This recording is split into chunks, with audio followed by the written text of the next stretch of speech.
I'll play the music to drum us into this class. How does that sound? Can you hear this? Yes. Yeah.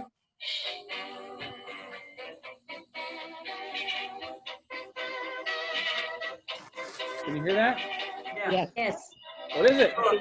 Happy Sorta. day to be here again. Man. It's a good motto for Campaign song, wasn't it? what's that? Was his campaign song? Yes, it was. Yep, and so it's a good class song to bring us into this class in particular and into these interesting times.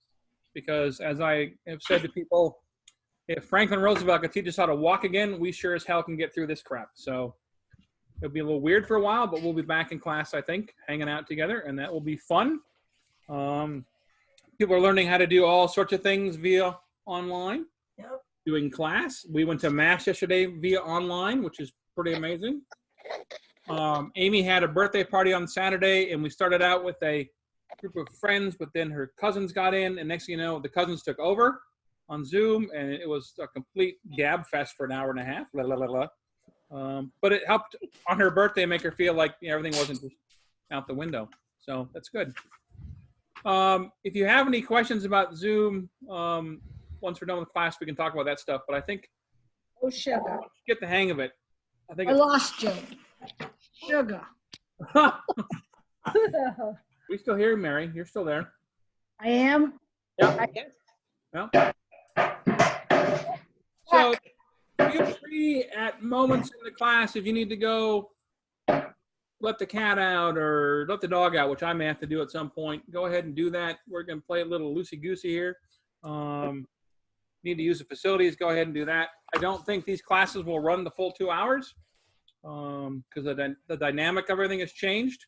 But we'll just kind of play it by ear and see how it goes. It's not costing you anything, and they're not paying me anything, so. One of the fun things about this was, and one of the disappointing things about the virus was I had some fun things set up for us to do. I had written to the folks at Hyde Park, Campobello, and Warm Springs and asked them to send brochures about those 3 locations that we can pass out to you all, because some of you may never get a chance to go there. Get inspired to go there by looking at the brochure. And I got one brochure from the folks at Warm Springs, and they said, well, this is a very nice idea. This is our last brochure. So Oh, wow. you can make your own. I'm not going to spend $80 to make color copies of the brochure. So we have one Warm Springs brochure. The folks at Hyde Park sent me 50 brochures of Eleanor's house and 50 brochures of Franklin's house, of Hyde Park, the house. Okay. And I have those, and I will hang on to those. So when we're all back together, if you want to have those, I'll bring those to whatever class we're doing next, and you can have those. And then the folks at Hyde Park said, hey, how about if we do a tour of the house through Zoom? Well, I don't know how that's going to work now. I don't know if they have any staff on site right now. But I'll reach out this week to see if we can still do a Zoom tour with all you all, and they would take us through the house on a portable computer. It's the house. I'll still try to figure that out. I had the guy at Campobello said, I won't send your brochures. I'll come down and talk about the house. Oh, wow. He was going to come down for Campobello, and that's not exactly a short hike. Well, no. So maybe we can still do that with Zoom. I'll reach out to him as well and see what he says. The other thing we're going to have, and Pam can grimace when she talks about the attempt to get an author to come to Maine to talk about FDR's Secretary Missy LeHand. It turned into a pretty big mess. But Pam stayed with it and got it done. And then as soon as we got it done, we had to cancel it. Yeah. And that is this woman here. Catherine Smith wrote this wonderful biography of Missy LeHand. Yep, have it. Great book. And we are working on trying to get her. We were going to have her come up and do a talk, and that got canceled. But she's willing also to do it by Zoom. What she'd like to do also is give you all an opportunity to buy her book, a limited first edition autographed copy of her book at some point too. So we'll figure out how to do that. But those are the big things I was excited to have happen because it was going to be a fantastic class. We had all this pent-up demand for it. And then somebody in China got sick, and the whole world went to hell. So we'll figure it out. I also have the usual supplemental readings that I had printed and bound up. I've got a box of those. Again, those will give you perhaps when things open up again, we can leave them at the college. You guys can stop and pick them up. But what I will do today or tomorrow is I will send you the links where I got these articles, and you can look them up yourself rather than not getting access to them at all. And there's an article about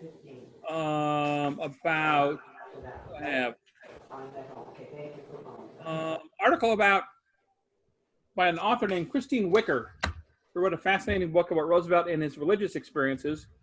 And the article is entitled FDR, When an Appeal to Scripture United a Divided Nation. And that's a fascinating read. And then there's another article called FDR Got It, Most Democrats Don't. That was an interesting read. An article about Al Smith, who's somebody who doesn't get a lot of attention in the Roosevelt lexicon because he's seen as an enemy of Roosevelt after a while, but Al Smith was quite a unique individual for his time. An article about Francis Perkins, which is how we got started with this whole project, because Mick O'Halloran right there in Iceland suggested we get in touch with the folks at the Perkins homestead in Damariscotta because there was a change in the guard over leadership of that place. We might want to touch base with them before they changed. We couldn't get a hold of them. And I read about her, and she's got a Maine connection. So we'll talk about her. But I will also email you all the reading list titles I used and stuff, so you can have access to that. So if you want to order from Amazon or you have books maybe somebody else has, there's a ton of books on the Roosevelts that I consulted for this. I also have some timelines we can send out to you of what, there's 5 pages just of Roosevelt books I used. If you look behind me on my bookcase, that whole third shelf is all Roosevelt books. Wow. And that was fun because I found in my research, check this out. You gotta see these two. Where'd it go? There it is. I found in Boston last winter, there's a great used bookstore called the Brattle Bookshop, just down off the Common. And I was perusing through some Roosevelt books, and I found this book, FDR, My Boss, by Grace Tully. She was like his second secretary. She replaced Missy when Missy got sick. But this copy's autographed. Oh, wow. Oh, wow. And I was amazed. I got that for $15. And it's autographed to 2 other people who had connections with the Roosevelts. Wow. Then I found this book. It's called Jim Farley's Story. And Jim Farley was the Postmaster General, but he was also the campaign manager for Roosevelt in 1932 and ran against him temporarily in 1940 because FDR wouldn't commit to whether or not he run for a 3rd term. And so Farley said he would run. But that one signed as well. Wow. And Jim Farley was always very proud of his Irish Catholic background. So you notice the signatures in green ink. Ah, Yes. And I read about that in another book. I'm like, that's how my book is signed. So those are kind of fun things. We'll talk about those characters down the road. Does anybody have any questions about anything so far? You can all hear me? Yes. yeah. Yes. Yes. The weirdest thing for me is going to be not moving around the room, not gesturing, but I probably will speak slower this time, which should help some of you. That is still one of the things I get on the salmon colored sheets. Speak slower. I always tell people it's because I'm so excited that I talk fast. So let me ask what we always do. Everybody knows everybody now. I don't think we need to spend a lot of time introducing, but let me ask, does anybody want to share what it is about the Roosevelts that you find interesting and compelling to take this class? Is something you're looking for, something we can be discussing, anything like that? Well, Um, since nobody else is jumping in, I think it would be good to talk about his leadership abilities to bring us through the Depression and World War II. Okay. And just maybe point out how some other presidents may not have those same kinds of abilities. Interesting. I won't assume there's any questions about modern stuff in there, Mick. But Oh, you no. know, never know. Mike, Yes, Kelly. office who came in later didn't Yeah. see your background. Oh well, the background is just my office. This is part of No, my no, office. the one that you had up in the very. Oh, the other one? Oh yeah, well I can do that here. We'll do this too. You can change your background. The problem is when I move in this background, I sometimes disappear. But this background here, you see that? Oh, yeah. Oh, It's wow. FDR's library at Hyde Park. Oh, cool. Yeah. Wow. Wow. Also, We'll feel like we're live from Hyde Park. Oh, wow. That's also, for those of you who are looking on desktops or laptops, if you move your cursor to the upper right corner, you can change from gallery view to speaker view, and that's in your control. And if you put it on speaker view, the speaker gets really big. So in this case, it would be me, but Mike, as soon as Mike's talking, you'll see him much bigger and everybody else will be smaller. So if you want to try that out. We're hitting gallery view? Gallery view will show you everybody. Just try it. You can go back and forth. It's a toggle. And you can see Oh, yeah. everybody, or you can see the person who's speaking. If you want to see the speaker that's speaking, just click on that person. No, you click on the upper right corner where it says speaker view, and the machine will automatically show you whoever is talking at that time. It's not Okay. perfect. Okay. Just letting you know that you can do that. Wow. Move your mouse to the upper right corner. Okay. So anybody else have any thoughts about, clearly I have a list of things we want to talk about in the next few weeks, but anything in particular people want me to focus on, or you have questions? By not necessarily focusing on, but when he got polio, Yeah. how did that all work out in his being president, that part of his life? Okay, that's good. That's on the list as well. Okay. I'm interested in what caused this kind of patrician-like fellow to become so much liberal as we consider him today. Okay. I gotcha. All right, anybody else? Difference in the way journalists portrayed him as Journalists. opposed to today. Yeah. That's a good question, because I was watching the movie, remember that miniseries called Eleanor and Franklin? Yeah. Yes. It's fantastic. This one with Ed Herman. Oh, I'm gonna make sure you can see it. Where's it? Oh, Eleanor and Franklin. Why does it keep going away? The miniseries back in the 70s, and it was fantastic because the first scene or so after FDR dies, it's kind of he dies and then she looks back at his life. Two journalists get on the train with her, and this journalist talking to her about, and they're supposed to be objective, but they love the guy. So that kind of stuff his relationship with the press is fascinating. So we'll talk about that definitely. Anybody else? Have any of you ever been to any one of the places associated with him? Warm Springs, Hyde Park, Campobello? Campobello. Campobello and Hyde Park. Yeah, Hyde Park is amazing, Kay, isn't it? Yes. You really get a sense of Yes, them. we went and we got to go to Eleanor's retreat also. It's quite fascinating. When things get back to semi-normal, if you get a chance, it's not that far away. It's a half day's drive, and it's absolutely, if you can go in the fall, it's gorgeous. And you see why he enjoyed that so much and why that was the one place he talked about. I think at one point he said all he had within him cried out to go back to his home on the Hudson. It's where he was born. It's where he was buried. Campobello was another place. We'll talk more about that down the road. And that's close because it's technically just outside of Maine. Warm Springs is a hard place to get to because it's down in Georgia, but that changed his life as well. So place matters to FDR and to Eleanor. He viewed Hyde Park as his home. Eleanor viewed Campobello as her place because she could get away from her mother-in-law. We'll talk about Eleanor and her mother-in-law. You know the Irish story why the Irishman cut off his dog's tail? No. That way when his mother-in-law showed up, there'd be no sign of welcome. I think Eleanor would have done the same thing because she and Sarah Roosevelt did not get along very well. Have any of you read anything about the Roosevelts? What's your? Did any of you ever see him? Some people remember seeing him back in the day when they were little. My father-in-law remembers seeing him back in 1940. He came through Wheatland, Wyoming on the train. And I remember seeing him live. Or did your parents see him? Or anything like that you have memories of? I remember that part of the family hated him. Yeah, My my part of mother, the family loved him. Yeah. And when those particular aunts and uncles came over, we were quiet. My earliest memories about politics was the contest between Landon and Roosevelt. Okay.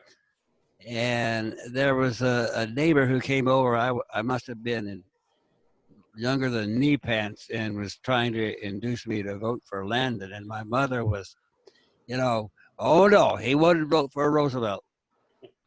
And my father hated him. I don't know where that really came from, but so that was the kind of environment that I grew up in. So my appreciation of Roosevelt came at a later date in my life. Well, there's an apocryphal story about a guy who used to go down the street in New York City, and he would pass a newsstand every day, and he would grab a look at the New York Times, look at it, put it back. And the next day go by and take the Times, put it back. This is during the 30s. And finally the newsstand guy said, "Sir, you stop by here every day and you look at the front page of the paper. Can I ask what you're looking for?" He said, "Well, I'm looking for the obituaries." He said, "Sir, the obituaries are on page 5. The guy says, "No, when the son of a bitch I'm looking for dies, it's going to be front page news." Because the people of his class, like Chuck talked about, the patrician mentality, the places he went to school and college, those folks hated him by and large because he betrayed their class. So, and Kennedy had the same experience. People that went to Harvard with him and to prep school, like, what are you doing helping out the little people, the poor people, the outside the system people? You're supposed to be helping us. But we'll talk next week about Roosevelt gets that from going to Groton, his prep school, because the headmaster of Groton, Endicott Peabody, is a guy who drills it into his kids' heads. And it's the patrician thing Chuck's talking about, that you had an obligation to help others if you've been given a lot. Of those to whom much is given, much is required. And that FDR really tried to live that out, I think, all the rest of his days. So let's talk a little bit about where the Roosevelts come from, because it's quite a fascinating story. They come from the old country. And the first Roosevelt to land in America is a young man. I got to look at his name. Where is he? There.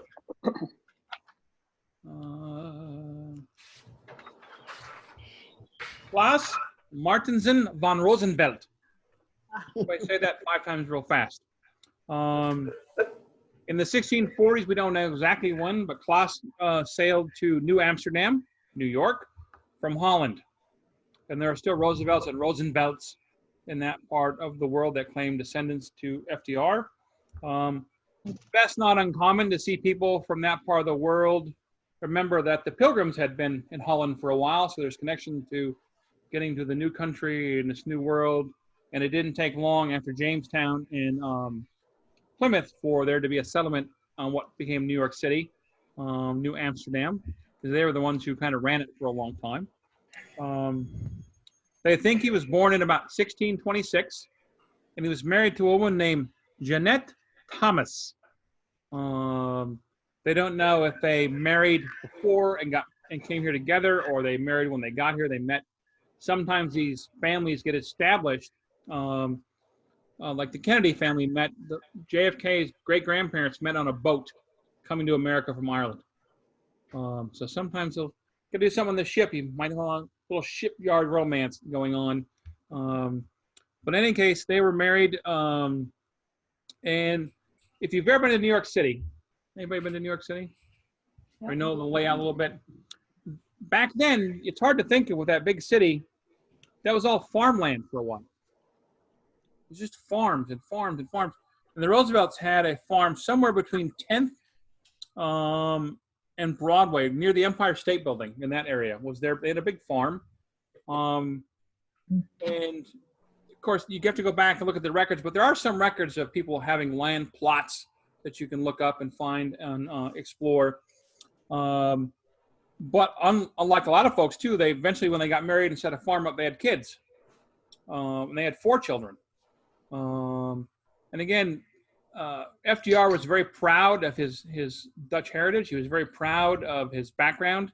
He was a member of a number of different historical societies during his years. To further interest, he studied. There are copies of letters to historical societies, wondering about his family, where they came from, who they all were, what their rank was in society. Roosevelt Street, which no longer exists in New York City, existed before FDR showed up, even before Teddy showed up. It's no longer there, but it was likely named after the grandson of Klaus von Roosevelt. They also think the name changed, which happened a lot of times, right? You look at the movie The Godfather, and when Michael comes to America, he has a different name when he changes it to Corleone. That's the name of the town he's from. People did that. They changed their name to make it sound more Anglican. They changed their names to make it sound more pleasing to the ear, easier to pronounce and use. There is some evidence that Roosevelt changed his name because there was a family in Holland that was kind of the aristocracy named Roosevelt. He was not directly related to them, but he changed his name because maybe that would help him in the States. Oh, Roosevelt from Holland. Yeah. Do you know the other Roosevelts from Holland? The aristocracy? Yeah, you must be cool. You know, anything you can do to get a leg up, get ahead of the game a little bit, I think. But we don't have, he didn't say why he did it. But that's conjecture that he changed his name to kind of connect himself with his family, maybe over in Europe still, that had some connections in the States. So it was his son Nicholas that was the first kid to kind of come off with the Roosevelt name, and he ran with it. He was also, Nicholas Roosevelt was the first to get involved in politics. The Roosevelts have a long, we're talking back to 1680, involved in politics. So Teddy and FDR getting involved in politics is not new. The Roosevelts have always been involved in politics. Maybe not at the level that we see them later, but as an alderman in New Amsterdam or a selectman in a small village or something like that. They are involved quite early, and I think that shows a commitment to giving back to this new country they live in. So it's Nicholas is the son of Klaus. There's 2 kids named Johannes and Jacobus. And Johann and Jacobus are the ones who start the 2 branches of the family. Because there are 2 distinct Roosevelt branches. There's a distinction between, some people say, how they pronounce the name. That the Roosevelts in Hyde Park are the Roosevelts, and the Roosevelts in Sagamore Hill on Long Island are the Roosevelts. And they see things differently. I was watching an interview with Eleanor Roosevelt before class started, and she was talking about how the Roosevelts had always been Democrats, but that they had changed over to Republican during the Lincoln administration to support Lincoln. So they were Lincoln Republicans, whatever that means in this day and age. There's a very famous picture of Lincoln's funeral procession through New York City. And in this house, I don't remember the street it's on, there's an open window. There's 2 little boys looking at the funeral procession below them. One of them is Teddy. The other one is his brother Elliot, who's Eleanor's father. So it's interesting to see that you have Lincoln's funeral procession going by, and the Roosevelts are watching this. There's a connection between Lincoln and the Roosevelts. Theodore Roosevelt Sr. Was a big Republican in his day, but they all switched kind of back to the Democratic Party after Lincoln. But remember, the Democrats in the Civil War, they were by and large, they were opposed to Lincoln, opposed to the end of slavery. The mayor of New York, Fernando Wood, was a Copperhead. So people do politics for different reasons, and they change because they feel more comfortable with changing times.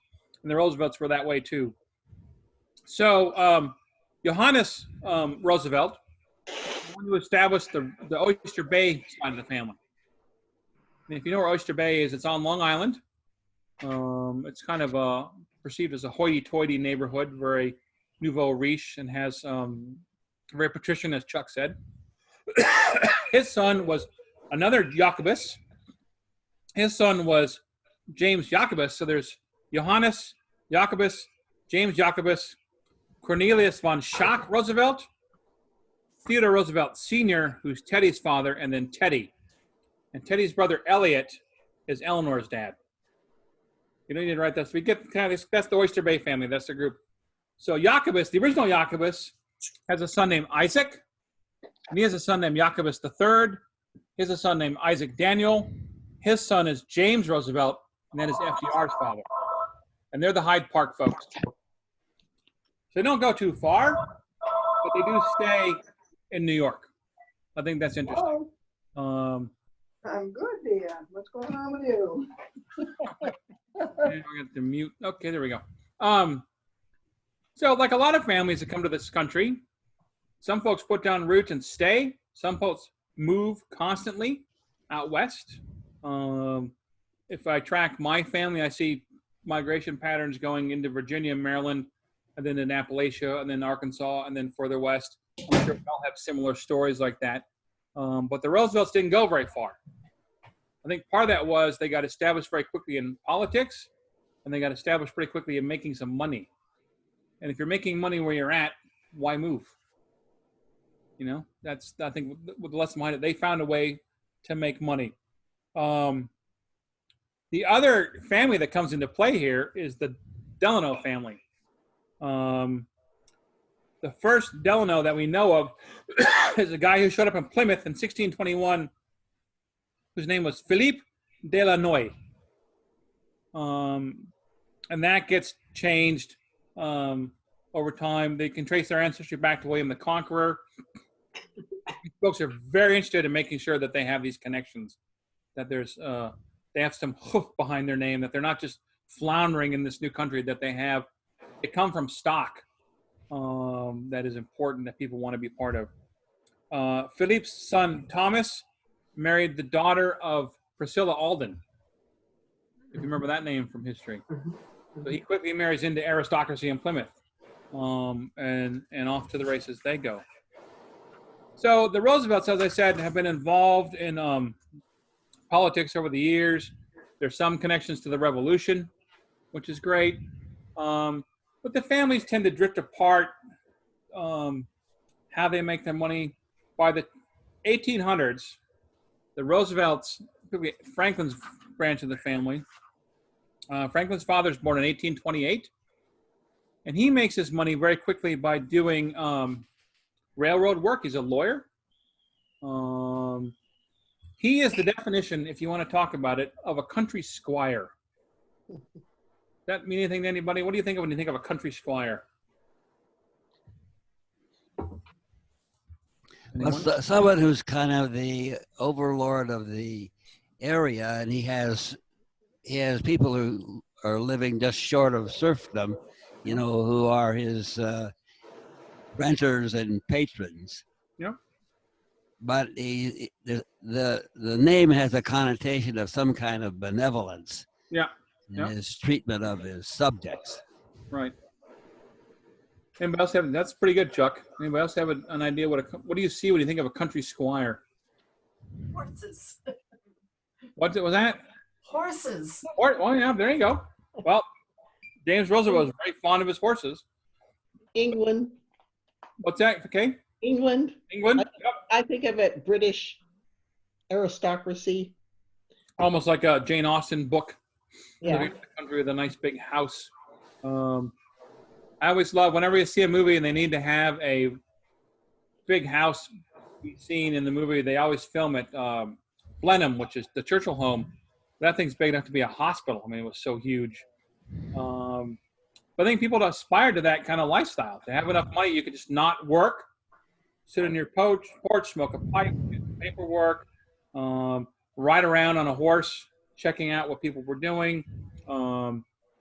Everyone on the estate at Hyde Park called him Mr. James. So you almost can hear a inflection of slavery in that attitude.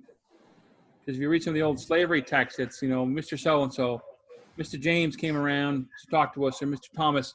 But these folks were, unlike the slave situation, they were not too far off, some of them, but they were at least paid or allowed to live rent-free, and they paid some kind of money for the crops they grew for the Roosevelts. And they're very particularly concerned of how the food they grow and the crops they grow goes to market. So Hyde Park's not too far from the Albany Post Road, which goes up along the Hudson Valley. So it's a good location for the house. James Roosevelt is married before he marries Franklin's mother. He's married to a woman named Rebecca Howland. She died in 1876. They had a child, a son named Rosie, who was James Jr., who was 28 years older than Franklin. Wow. So when Franklin came along, he had this older brother who was already out of the house. And their relationship is somewhat stilted. They don't connect a lot. They don't see each other a lot. And his distance with Rosie his relationship with Rosie was pretty distant. So it's not uncommon when you lose a spouse to quickly get back into the game. If you're an eligible bachelor of 54, you're on the market. And women start, there's cotillions and dances and parties, and part of the option of this is to go and meet the new widower who's suddenly available and has lots of money. So lots of ladies in the area want to get their daughters married off to Mr. Roosevelt. And it's not uncommon for these things to happen within families.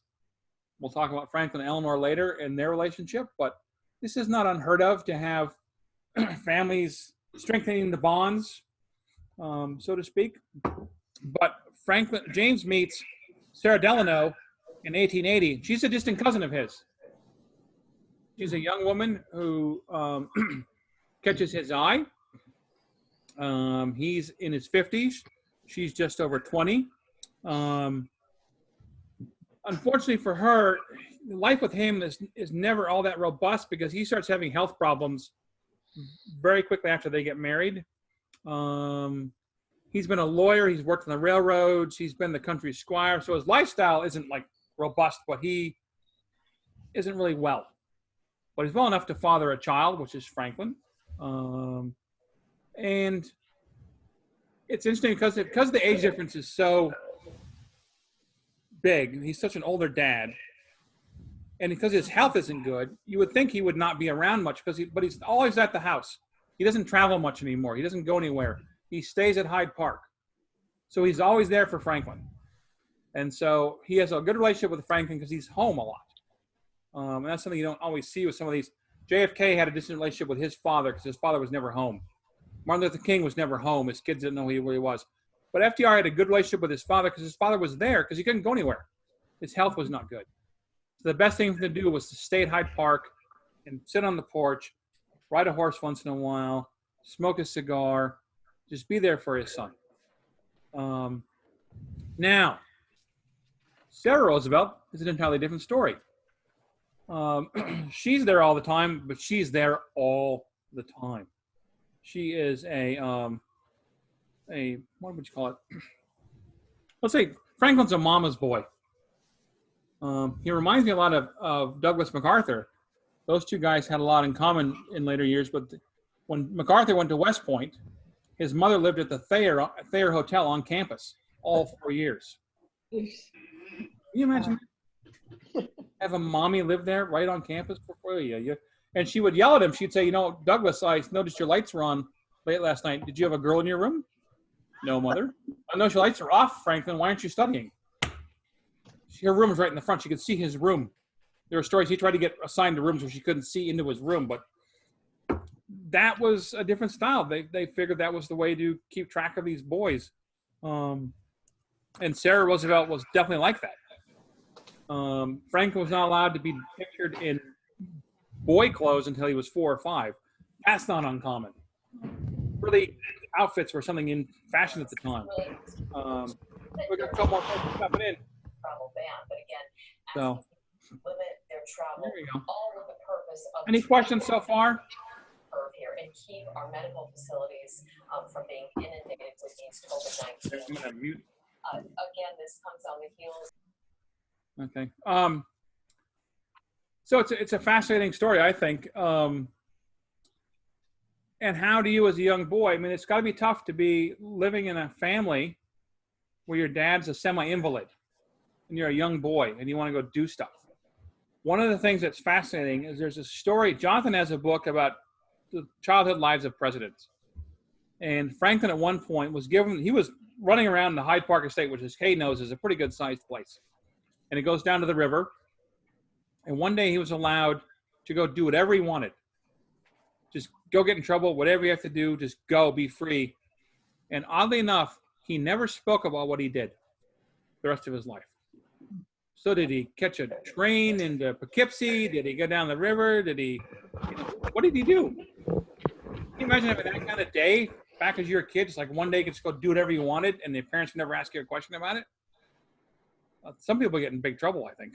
So,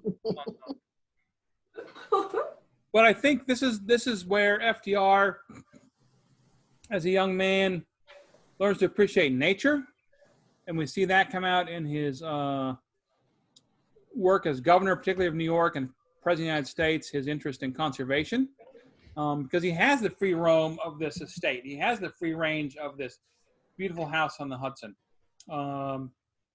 and that's an idyllic life for some folks. To have a big area you can just roam free on and do what you want and ride horses and hunt. Like his cousin Teddy, he was very interested in, if you go to the Roosevelt house, and we'll see this hopefully with the tour, he stuffed birds. He captured animals. He took care of things. He did his own taxidermy kind of stuff. As a kid, he loved to read. And he read and read and read and read and read and read and read, and a wide variety of things. He's kind of a geek of Hyde Park, if you will, because he read so much. He was so better educated than a lot of his contemporaries, who didn't feel the need to be educated because they were going to be the lord of the manor. Why do you have to be educated about stuff if you're just going to sit there and run your house and take care of your horses and your crops and stuff like that? But Roosevelt always had something else going on in his head, and he read a lot of naval history. He read a lot of natural history. Doesn't sound like Teddy. These guys are very similar, I think, in a lot of ways. So it's an interesting childhood, and he talks a lot about it in letters. He's a very big letter writer to people. He talks about these different things, and he's learning things all the time. If you watch, as we talk about later on with his career, why would you make this guy the Assistant Secretary of the Navy? Because he knows what he's talking about. As a young man, he's reading about Navy stuff. This is part of his growing up. This is part of his life. This is part of his understanding of the world.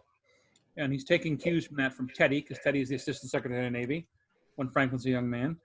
But it's also part of just his mother thought he should be doing better things with his life, like riding around the horses and checking the crops and da-da-da. She didn't understand this quiet side of him, that he would spend hours in his room reading and learning things. He's one of those folks, when you meet him, he wouldn't just say, "Hi, how are you?" He'd say, "Hi, how are you?" He'd ask you a bunch of questions about what's going on. What's your job like? Why do you do that? That kind of connection. He's always interested in finding out more about people. And he takes all the information and he stores it in his own head and keeps it there and processes through. And when he's president, there are story after story after story of him talking to someone about something, and a story will come back from the back of his head, and he'll say, "Oh, it's like when I was a kid or when I was a young man," and he has an instant connection about some issue or some facet of life that no one thinks he has a connection with, but he's remembered it his entire life. He studied it. He knows what he's talking about. And I find that fascinating about him. He's an interesting guy because I think he's also no one really knows who he is. You know what I mean? He has many compartments in which he lives his life. Does that make sense? Mm-hmm. Yes. Vic, were you gonna say something? No. He likes to keep people guessing what he's going to do. Particularly when it comes to politics. Like in 1940, we all can tell war's coming. Things are not good. What will Roosevelt do? Will he run for a third term? He keeps people guessing up to the last minute at the convention what he's going to do. And it causes a rift between him and Jim Farley because Farley's one of his better, closer friends. He thought he was anyway.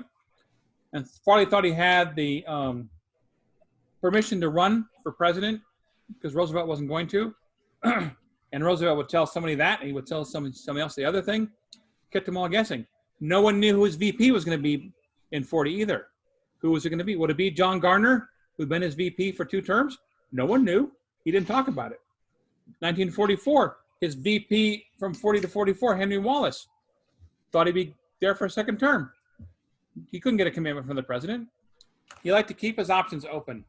So he develops that attitude as a kid too. I think that's maybe because he's trying to hide what he's thinking from his mother, who's always prying into his life. She's there all the time. And I think to have your own life, your own sense of yourself, you have to learn how to keep things to yourself and be quiet and not share everything. I think it's a defense mechanism for him in some sense. So, any questions so far? No. Yeah. Well, let's talk about Franklin's mom a little bit because she is quite a fascinating person. She is what you would call, how many of you all seen Downton Abbey? Oh, yeah. So the Dowager, what's Maggie Smith's character? Oh, Downton Abbey. Yeah. What's her name? You know what I'm talking, Maggie Smith, you know what I'm talking about, right? That's Sarah Roosevelt right there. At one point, she is a beautiful, stunning, amazing, coquettish young woman. She comes from money. She's the 7th child of her parents.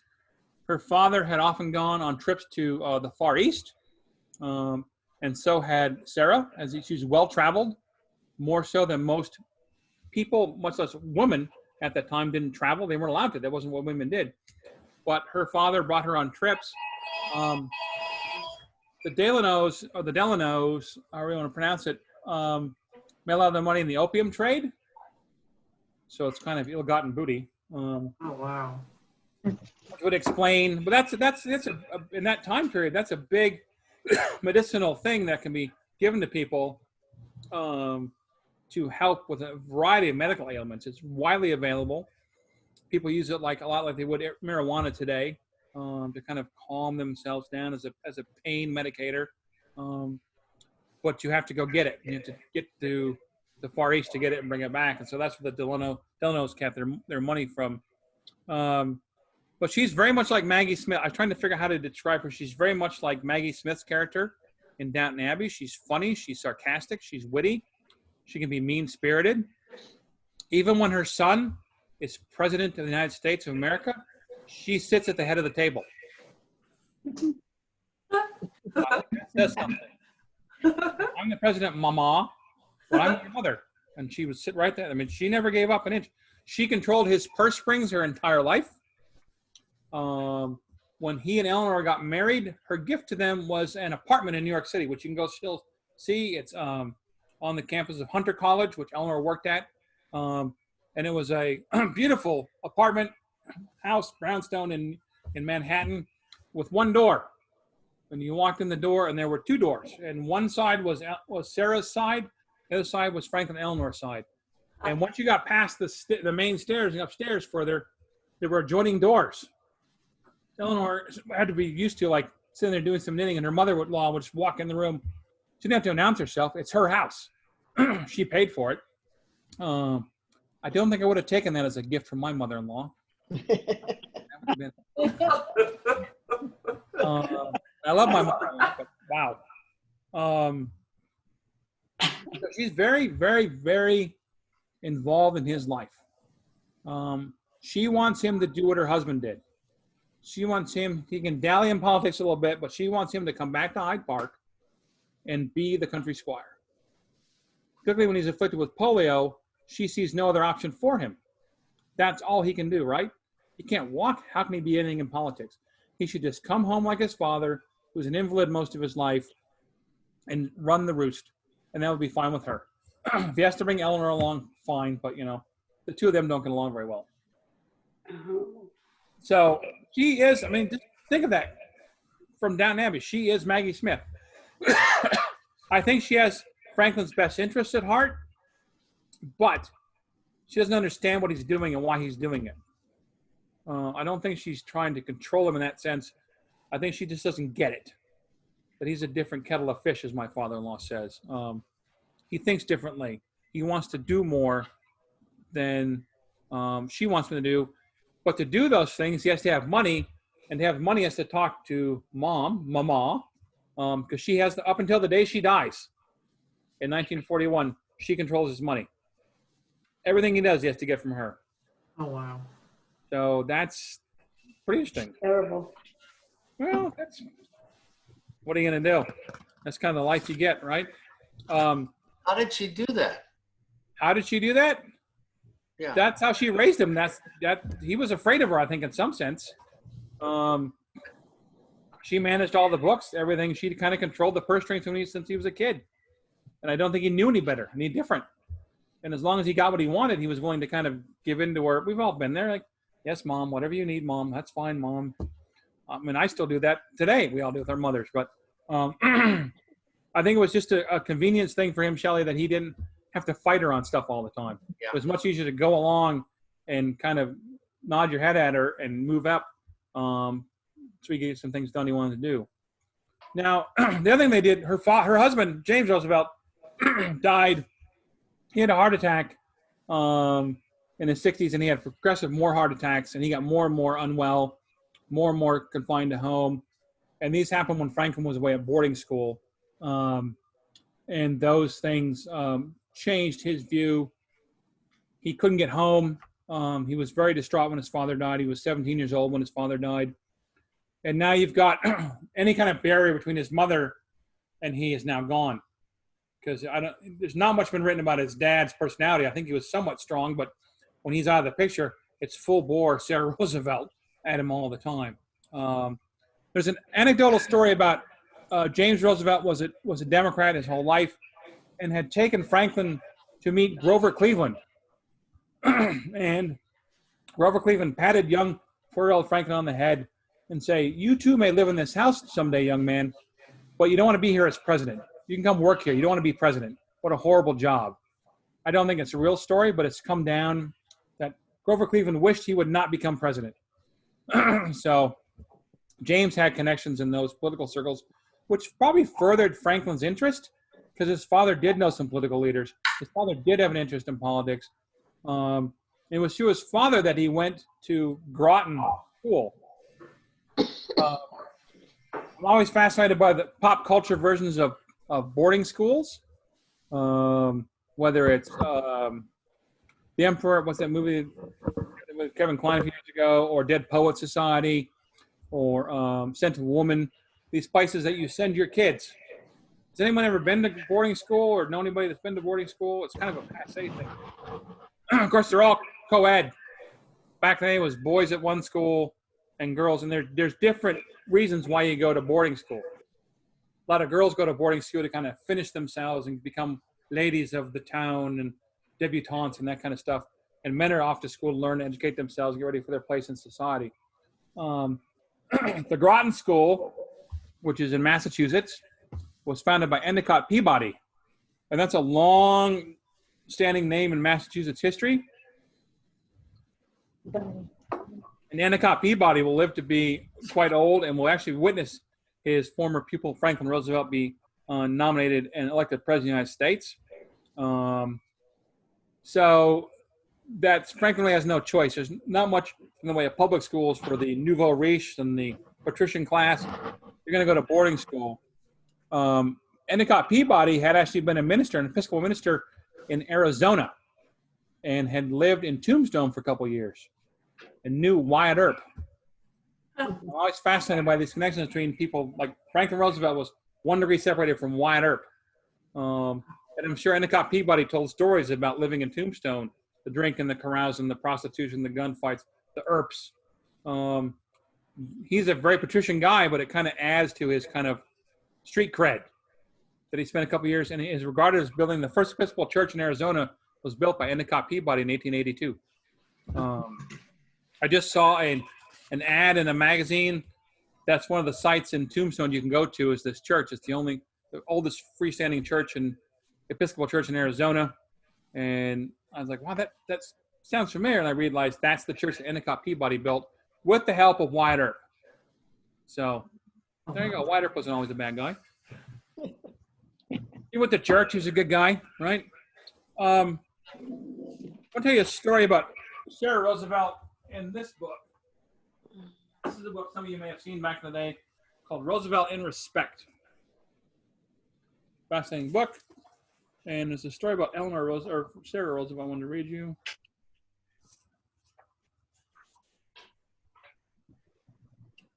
Okay. Let's see. So this is one later on in her life. It says, the old manner of society was obviously breaking up before her very eyes, and her son was conspicuously responsible for this, but she would not believe it. When one of her sisters was momentarily stranded in Europe in 1939, she asked the president to send a battleship across the Atlantic to fetch her. It horrified her when he said he couldn't do this. Can you imagine having your mother say, Franklin, could you send a battleship to get your Aunt Jennifer home? And he at least had the guts to say no. Because later on, you remember the story about, he told in 1944 about the Republicans had made up a story about he had sent a battleship to get Fala, his dog, back. He was too smart to do that. I'm sure they arranged some other kind of transport, but how it happened, I don't really know from the books I've read, but she did ask him, and she figured he probably owed her. You know, I've given you all this money, and I helped get you here. Your aunt's stuck. Send a big ship to go get her. He's like, no, I don't think so. But that's something who knows what he would have done earlier in his life. He might have given in to her and found a way to secretly get it to go over and do that. But she's a presence in his life. So any questions about his mother? When did he go to prep school? I mean, was it like, what were the ages there? I mean, they're like 11 to 18, 17. Some kids can go earlier, some kids can go later. It's kind of one called a means testing, but it's kind of a, you know, you have to be connected. Okay. To go. Endicott Peabody was born in 1857. He went to Episcopal Theological School in Cambridge, Massachusetts, which ironically is where Jonathan Daniels went to theological school in that area. It's been there for a long time. And he came back from Arizona and started the Groton School. And it was a prep school with a church background. There's a reason that chapel is part of your life at the school. But it's what they call muscular Christianity. This is not where you're going to go in and be meek and mild.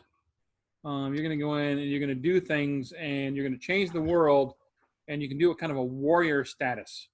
You know what I mean? Does that make sense? Like it's oh man, kind of thing. But you have this Christian background to it, and it's designed to build you up intellectually and physically. In the years that Franklin was at Groton, they never took a warm shower. Warm showers encourage you to sit around and be comfortable. Cold showers were the way of the day because you built up your immunity, but it made you tougher. You know, you weren't pampered, some pampered baby having a nice warm shower. You had a cold shower. You had to kind of tough it out. And it has to be interesting because you're in a prep school for all these elite people, and you're being treated like you live out in the rain somewhere. Cold showers, the food isn't very good. And it takes Franklin, who's been pampered pretty much his entire life, some time to get used to this. And his letters home talk about not being treated by the other boys. He's kind of quiet still at this point. He thinks he's entitled to everything. They used to joke that the FD and FDR stood for feather duster. Anyone know what that might connotate? The connotation is that you're skimming along the surface like a feather duster. You don't take anything too seriously. Nothing ever touches you. You're just kind of there. And it's while he's at Groton that he becomes better equipped to handle things physically. I think part of that's the cold showers and sports, whether it's baseball, football. Franklin's not a big kid at the time. He eventually goes to be about 6 foot tall, but in middle school to high school years, he's not big. He's very slight. Some call him a bit effeminate. feminine. But it changed at Groton. To survive, you had to participate in academics and chapel and physical activity. And so if you don't have all three of those things when you start, you sure as heck are going to have them by the time you're done, or you're not going to do well in the school. So it's also considered, it's one of those schools that is considered a feeder school to Harvard, right? And other schools. If you get into Groton, you're pretty much set. So they're trying to help you out by giving you a chance to really make a way for yourself. You can get into Harvard, Yale, Princeton, places like the Ivy League schools, but particularly Harvard because it's just down the river outside of Boston that you can go. So that's kind of the goal, is to get out of Harvard. Well, Harvard has a reputation for being tough too, academically, socially, athletically. And these are things that Frank was thinking in his head, I think, the whole time, prepping himself to get ready to go off to this elite school and make his mother proud and make the family name proud. He tried at one point to make the baseball team. Didn't make it. So you know what he did? He became the manager. Which ironically is what Joseph Kennedy did at Boston Latin. He tried to make the baseball team at Boston Latin, couldn't make it as a player. He became the manager. But Joe made sure he was given a letter jacket too, so he could wear a letter jacket around campus, even though he wasn't on the team. It looked good, right? So Franklin found ways to be involved in sports because he wasn't all that athletically gifted at this point, and meet those requirements. Let me see what else we got. Yeah, you asked Priscilla. It's grades 8 to 12. Okay, thank you. Yep. And I think anyone who has lived at home under the thumb of his mother and his father as much as he has his whole life, when your first experience outside of the home is to go to a school like this, and you have cold showers and bad food and academic rigor and physical activity, you're going to have some homesickness. And there are letters back to his mother. He was desperate for a while, very sad, very depressed. And this is not the FDR we're used to. The FDR we all know is this buoyant, happy, positive, focused guy. But the letters home, he clearly struggles being away from home from mommy. So his letters back and forth, you see them. He's a bit whiny. And Sarah's like, oh, you need to toughen up, Franklin. So she does a good job of kind of reminding him what his place in life is going to be and what he needs to do to kind of keep up with this stuff. He can't let himself go down that path and become kind of a, what's another lesser prep school? What's the one in New Hampshire? And there's an Academy. Well, yeah, one of those lesser schools, right? And so if you read letters, and there's books you can get and read his letters, you can see his tone changing as he gets more accepted by his peers, as he finds ways to get more involved. He ingratiates himself with Reverend Peabody. Like I said, Peabody is a figure in Franklin's life, his whole life until he passes away. And after the years at Groton, you see a young man who has developed from a young boy into a young man. His attitude is different. His physical appearance is quite different. He's grown up. I know what that's like. My kid grew an inch in a week and a half in January. Oh my God. You can hear it at night. Clothes that fit him 1 month don't fit him now. We were in Vegas last month, and we were coming home, and a guy in the store asked how old Jonathan was, and I told him and said, how size feet? Jonathan has size 13 feet. He got to be about 6'6". I said, I know. I'm well aware he's going to be 6'6". So, but this is the time when they all changed. You get in middle school, high school. Jonathan will not look the same way in 2 years as he does right now either. And Franklin doesn't either. You look at pictures of him, there's this will-o'-the-wisp of a kid in 3 or 4 years at Groton, and he matures intellectually, spiritually, physically, so that he's ready to go to Harvard. His father went to Harvard. Lots of Roosevelts went to Harvard. Teddy went to Harvard. It's the school. But again, there, he doesn't get into all the right clubs. He doesn't get into all the right stuff right away. He's seen as kind of a feather duster again, even though he's changed so much from Groton. He's needs to prove himself. And every place in FDR's life, like any of our lives, you go to a new setting, people judge you by what they think you are, and you have to prove who you are by being involved. And I think that's what Roosevelt sees as he gets older. His father dies when he's 17, and therefore go to college. And again, he's got to deal with that aspect of life. Luckily, Sarah did not move on into Cambridge and live on campus. So he avoided that. But she's still very much present. Anything he wants money-wise, he has to ask her for it. And Harvard's Harvard. I mean, it's an academically tough school. It's seen, but even within Harvard, I love the stratas that get built up. You're not quite cool enough as a Roosevelt, or you're not cool enough if you're a Kennedy at the time. And people are always fighting to get their place in the milieu of the school, and class struggles break out all the time. So how do you perform better? How do you act more patrician than you are? How do you fool these kids to think you're better than they think you are? Something like that. I don't know.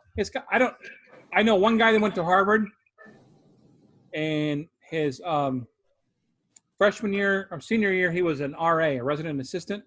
They call that at Harvard. This is back in 1950 something. And he was walking into a room, and he heard this very distinct Massachusetts voice, and he walked in the room, and Teddy Kennedy was in the room. He was a student at Harvard back in the day. And Phil walked in and said, "Hey, there better not be anything going on in here I don't want to know about," and walked out. He never had any problem with Teddy ever after that. It was, lay down the law, know who you are, what your parameters are. And Franklin had the same issues I think every college kid does. What do you get involved with? He ended up being the editor of the Crimson Harvard newspaper, which is a pretty big status thing to get on campus. If you're going to get involved other than athletics, the best thing I think to being the star receiver catching the ball at the Harvard-Yale football game is to be the editor of the Crimson, and FDR managed to get his way into that. There's a couple of famous pictures. If you go online and look at him, you can see him posing with the staff of the Crimson. He used to be in the front holding the sign that says the Crimson.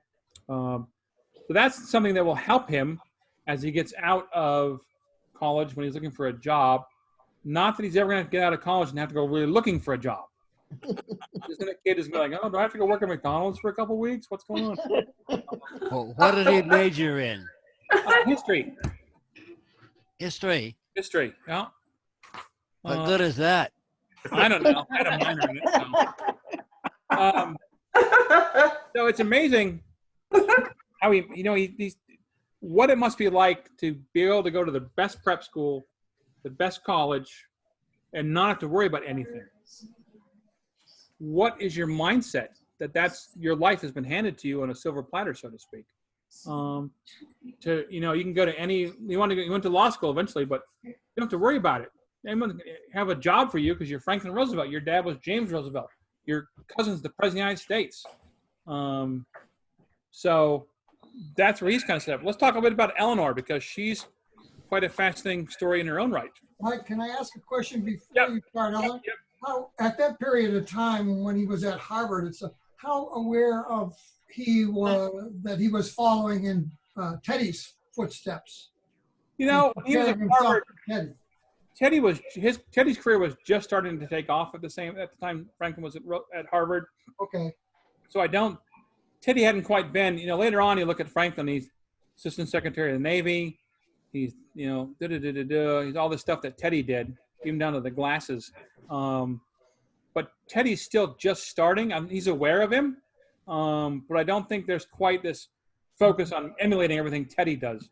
One of the books I love in my collection is this book. Where is it?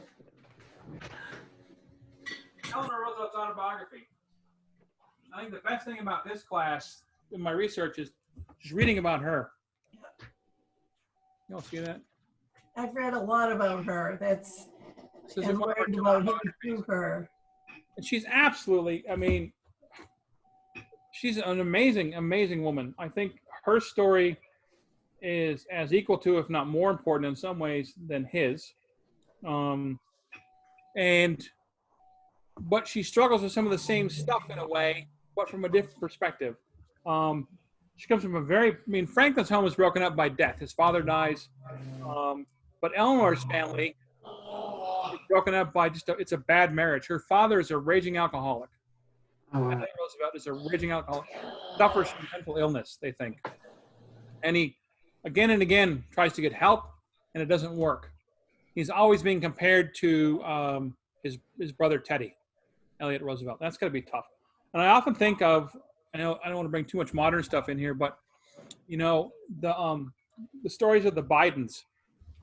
Before Bo Biden died, it was Bo. Bo could do no wrong. And I think Bo Biden was a good guy. But there's another brother named Hunter, and that's the one they've all been snooping around.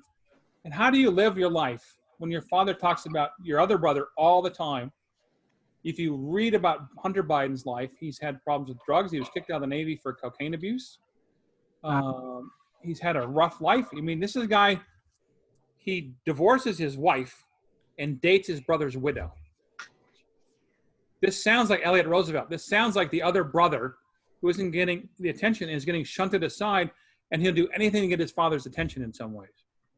And if Elliot can get in attention from his family by falling down the stairs at some reception because he's drunk, that's attention. People rush to him. And there are long periods of sobriety, long periods of normalcy, and then he falls off the wagon and something happens again. When he gets married, excuse me, it's allergies, don't worry. It's just allergies. His wife dies. How old was Eleanor when her mother dies? Her mother's name is Anna Eleanor Hall. And she marries Elliot Roosevelt, Teddy's brother. And Anna's named Anna Eleanor Roosevelt, but she's always called Eleanor. She's named after her mother, but she's always called Eleanor. And they have connections too. The Halls have connections. These people did not marry out of their social class by and large. They find someone, that's who they socialize with. That's who they educated with. So you're not going to be going down the streets in Little Italy in New York as a Roosevelt and go, oh, there's a cute guy or a cute gal, and marry them. You're going to marry within your social class. And part of that's the problem, I think, for Elliot is he just is kind of stuck being Teddy's brother, trying to get out and do something. And it's just really difficult for Eleanor is 2 years younger than Franklin.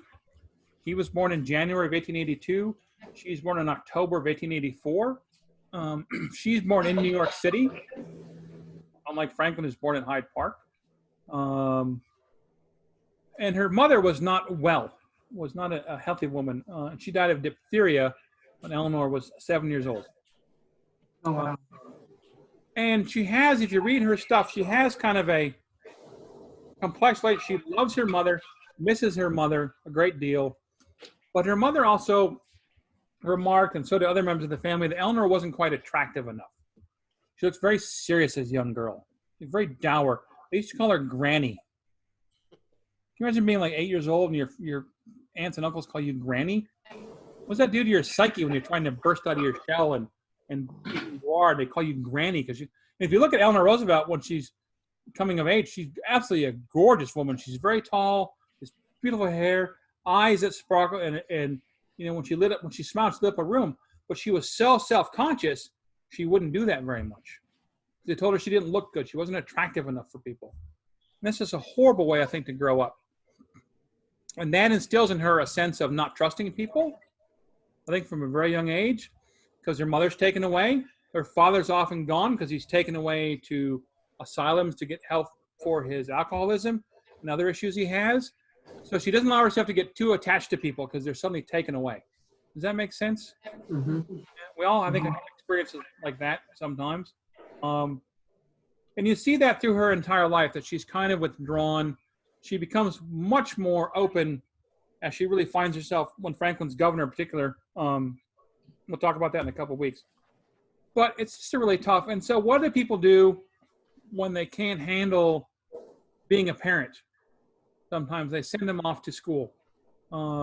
Well, they want to get them away from something. Rose Kennedy wanted to go to Wellesley College in Massachusetts, which was very open, very progressive. But she was dating Joe Kennedy, and her father didn't like Joe, so he sent her to convent school in Holland. They did the same thing to Eleanor. They sent her to a school called Allenswood in England to learn how to be a proper lady.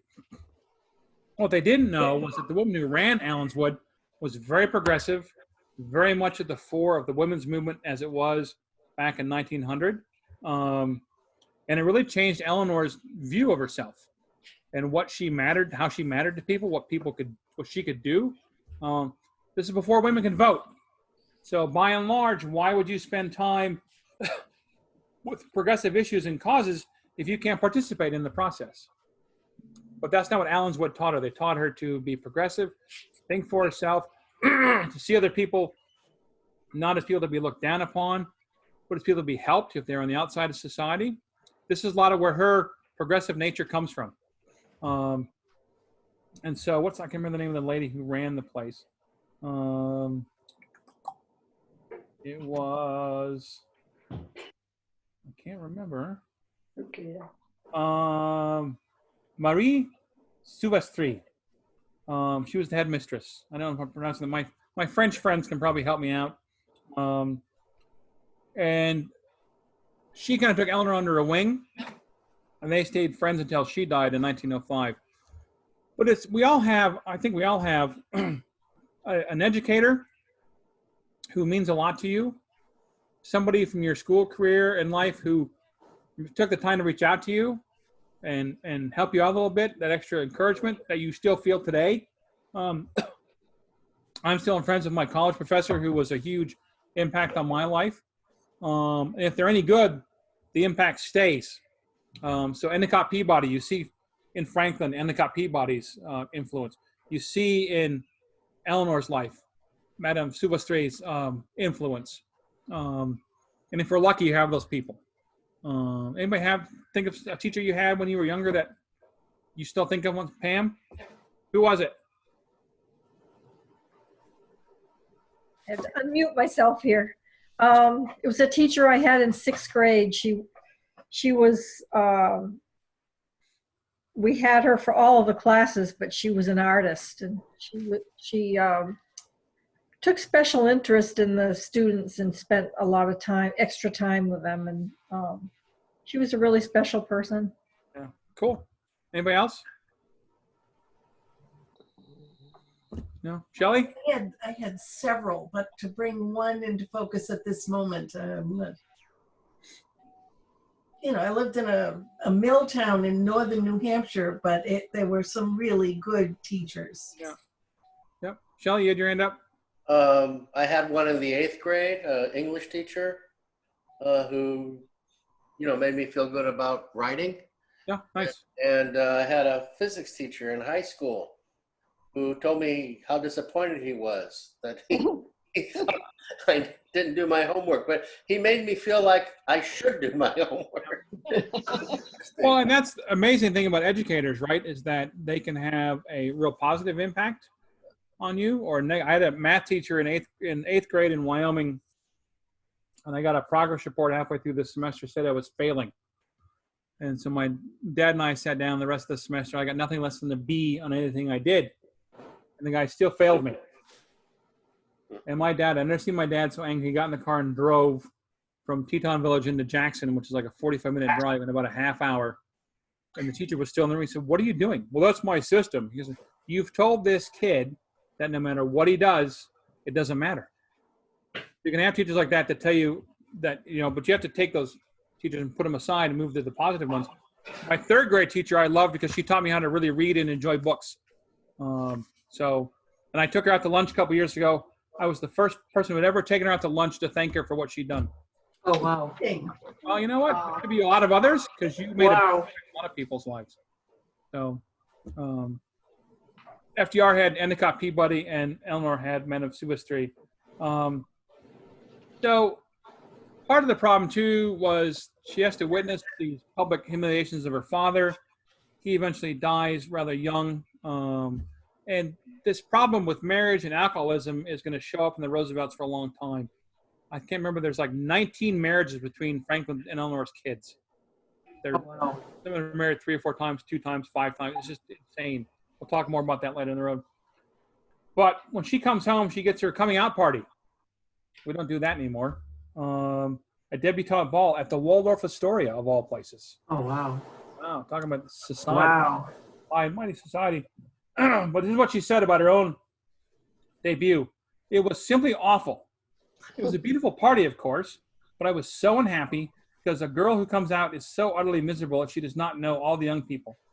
I, of course, have been so long abroad that I had lost touch with all the girls I used to know in New York. I was miserable through all of it. Wow. And so, but she's also a Roosevelt, so she knows how to act at the party like she's enjoying it. But inside, she's just internalizing all this stuff.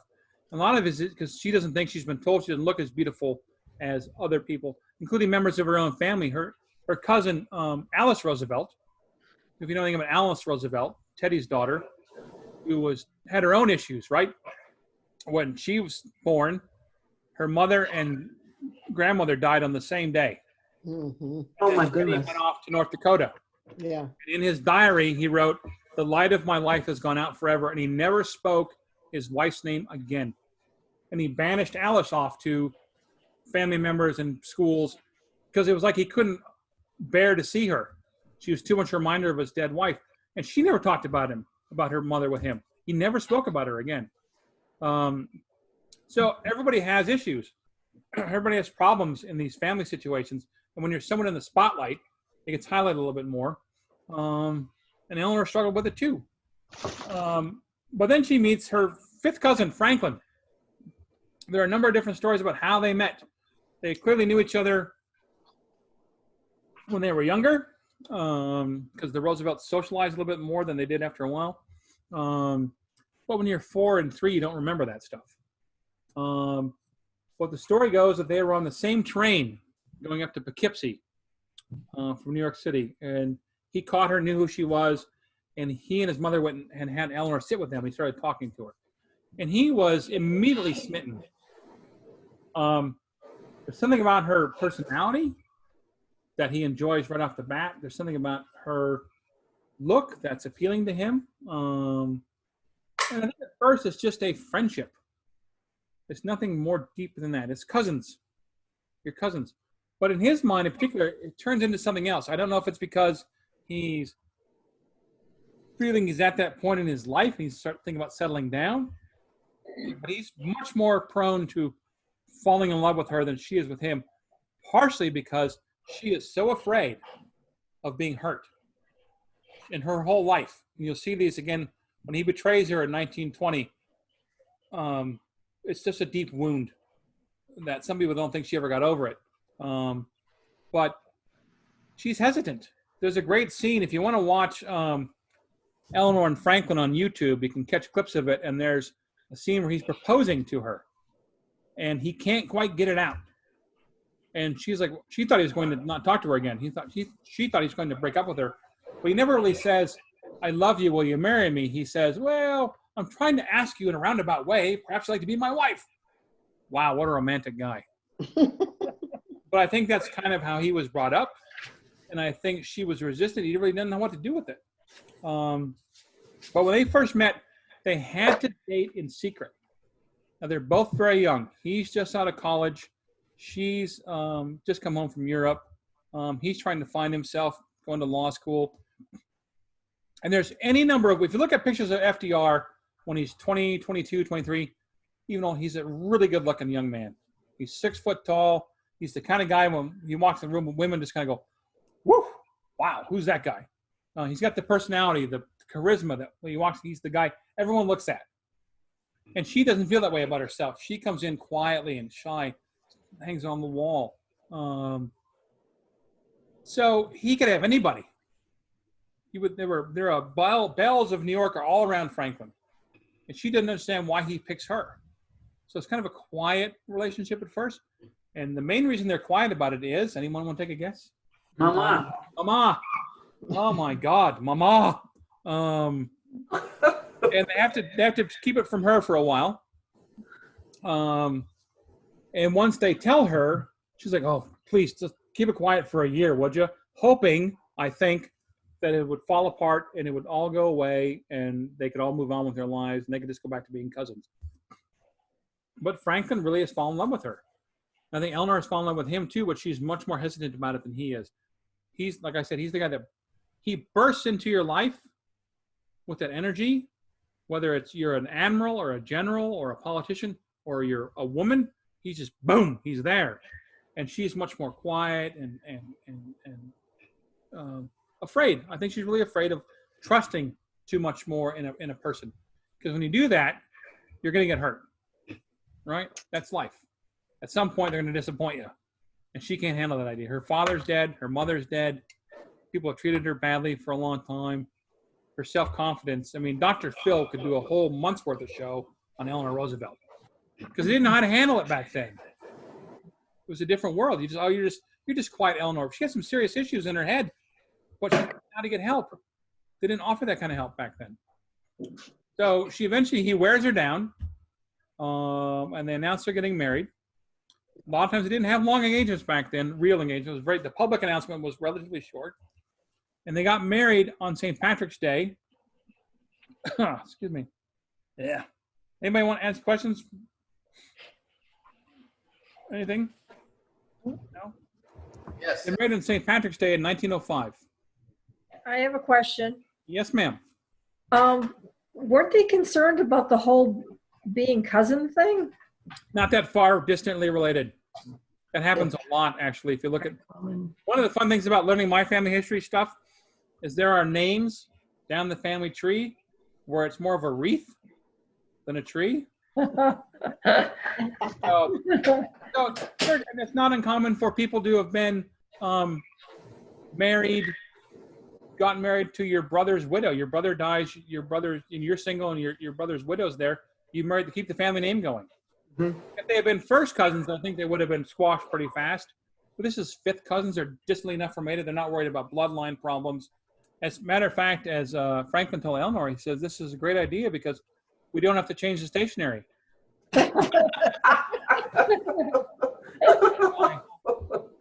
Well, they got married on St. Patrick's Day in 1905 in New York City.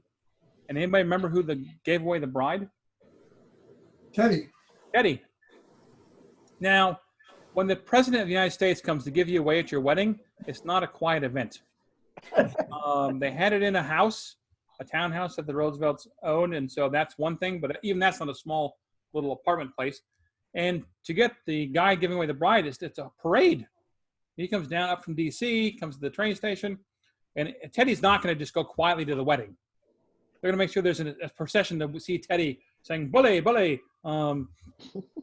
And he, again, like Franklin, bursts into the room. So it's like, who's this girl? Oh, that's Eleanor. She's getting married. But look, it's the president. It's the president. It's the president. So I think it was a fun wedding, but I think there was probably some issues on her part, like, Uncle Ted, it's my day. What did Alice say of her father? He was,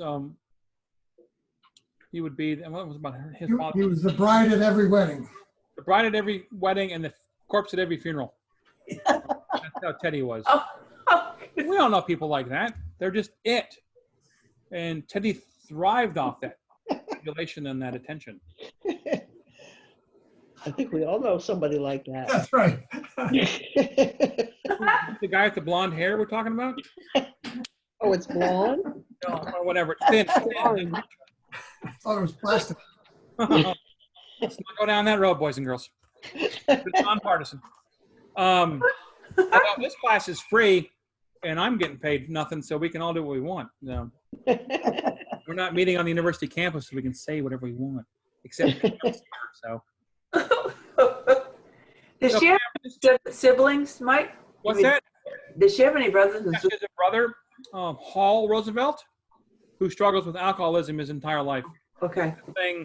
So it's ironic that this family who deals with alcoholism, that Franklin's the one who ends prohibition. Oh. I'll have to do some looking to see what she had any opinions on that matter. Yeah, Hall Roosevelt really struggles his whole life as well with alcohol issues. Okay.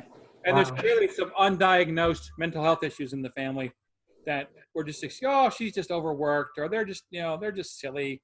They'll be fine. And we'll send them off to an asylum somewhere in Europe, and they'll come back.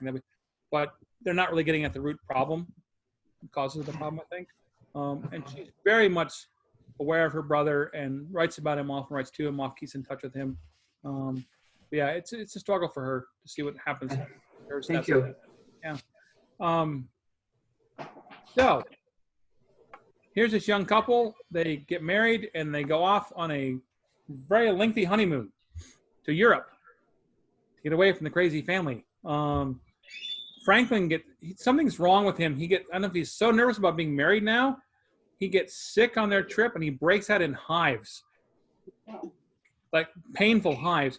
And yet when he's better, when there are all these little different towns in Germany and Italy and places we can't go to anymore, he's flirting.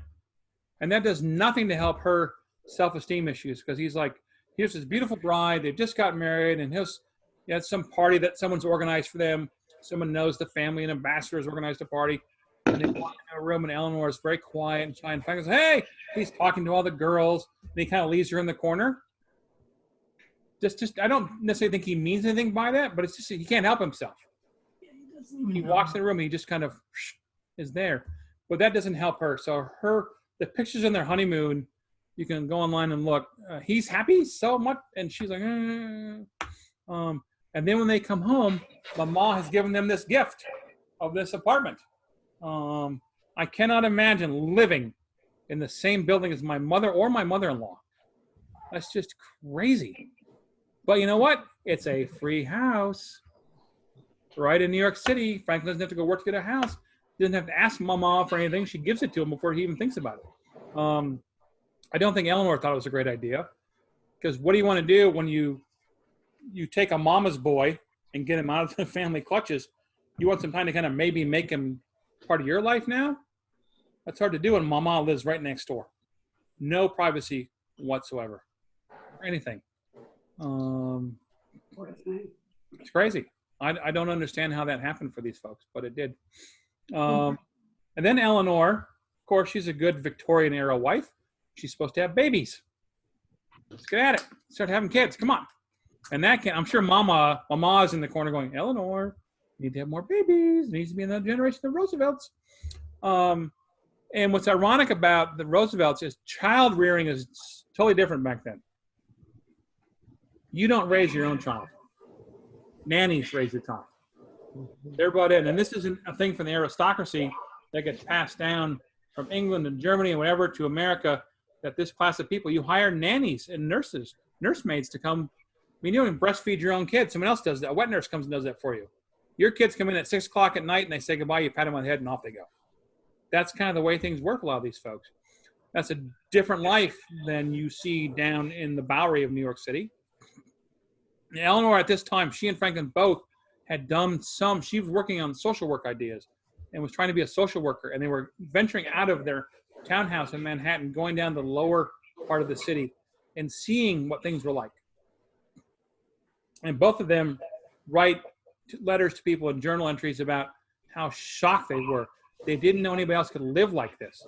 How do you live in an apartment with 13 people in a room that's 6 feet by 6 feet? How do you do that? Well, you find a way. But they're not used to it, and they see it, and this kind of is the germ, I think, of all their thought processes of helping other people. They see it finally for the first time. But then they get distracted. He has to be a lawyer to make some money because you want to make a couple more bucks than Mama gives you every month, and she's got to have babies. Well, Victorian child rearing was different, like I said. One of the things that Eleanor did in the back of their townhouse was an alleyway. And she read somewhere in some journal that to give your children fresh air, she had a crate built. All right? Like a metal, like a chicken wire thing with a bottom on it. And you would put the kids in the crate and hang it out the back window over the alley for an hour to give them fresh air. What? Yeah. That's what she did. Of course, when I told her we're going to turn you into the Child Protective Services, she stopped doing it. But I read that in the book. I'm like, oh my God, how did she not get arrested?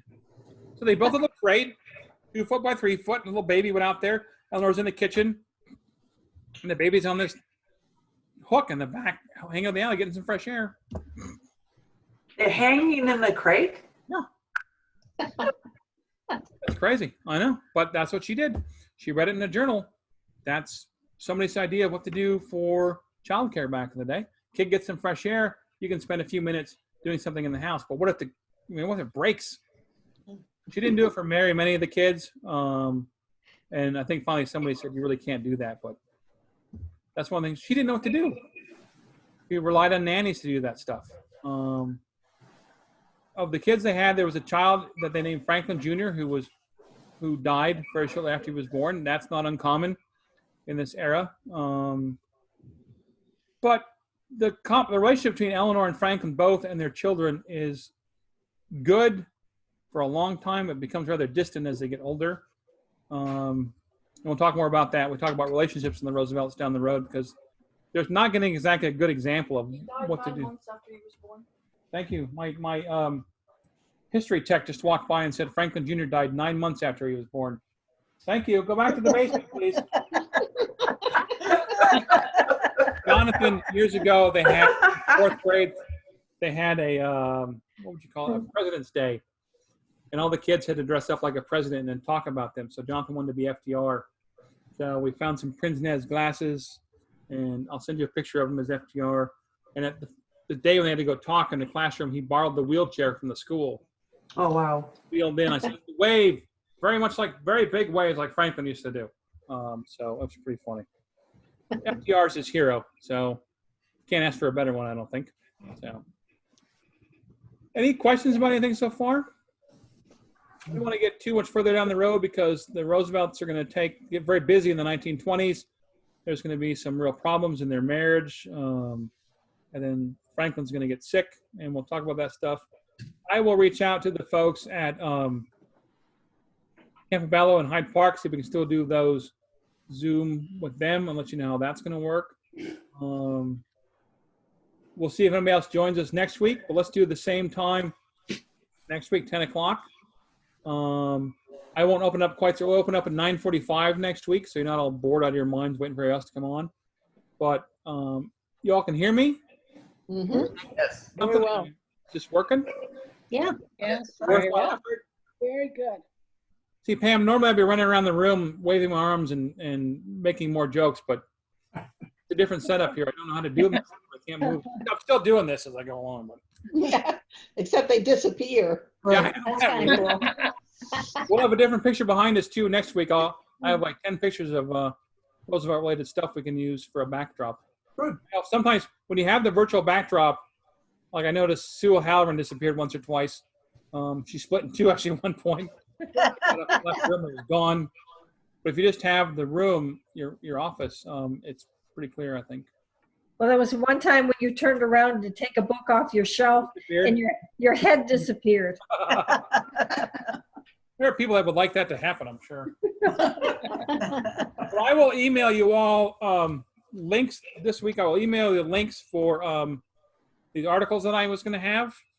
You can look at them online. And I will also email you book list I used. People are always asking about that. So you have that to go forward with. Chuck, do you have something you want to say? No? No. Okay. Thumbs up. Except I enjoyed it very much. Thumbs up. Keep up the good work. Yes. Be back next week. Okay. Mike, how was it for you? Good.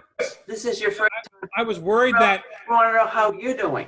well, I thought I was worried that'd be too much noise, but you all were pretty quiet, which helps. I mean, if the host can get inundated with, honest to God, when Amy did this thing on Saturday, I was like, oh my God, shut up, because there were 25 to 30 people, and they all had to talk. And Pat, Uncle Eric, like, we can turn into a cluster pretty quick. But you guys were pretty quiet, and that, if you have questions as we go along, raise your hand. If you want to, on the screen, there is a place on there you can chat. You can send me a text message and ask me a question, too, if you want, during the middle of the class. If you don't feel like raising your hand, that's fine. But I think it worked out pretty good, and I'm glad you all were able to do this. And I think the reason I wanted to do this was, A, you all particularly need ways. This is what senior college does. There's another way to make sure senior college keeps connecting with you all. We're all locked in for a while yet. We can't be isolated in that sense. We don't want to be like not connecting. So this is a great way to do that. And it's good for me too that I'm having class on Monday and class on Friday. My life doesn't seem that upset. It's normal. And I didn't want to have read all these books and taken all these notes and not talk about it. So, they're stuck listening to me yammer on, but It's a good thing. Oh, thank you for doing it. Thank you. Yeah, appreciate it, Mike. you bet. Yeah. All right. You guys have a good week. If you need any questions, let me holler, but I'll email everybody that list and those links for those articles, and we'll meet you guys 9:45 next Monday morning. Thank you so much. Thank you. Thank Bye, everybody. Goodbye. Bye. Bye. Good week, everybody. Nice talking to Be everybody. safe. Yay. Yes, be safe. Well.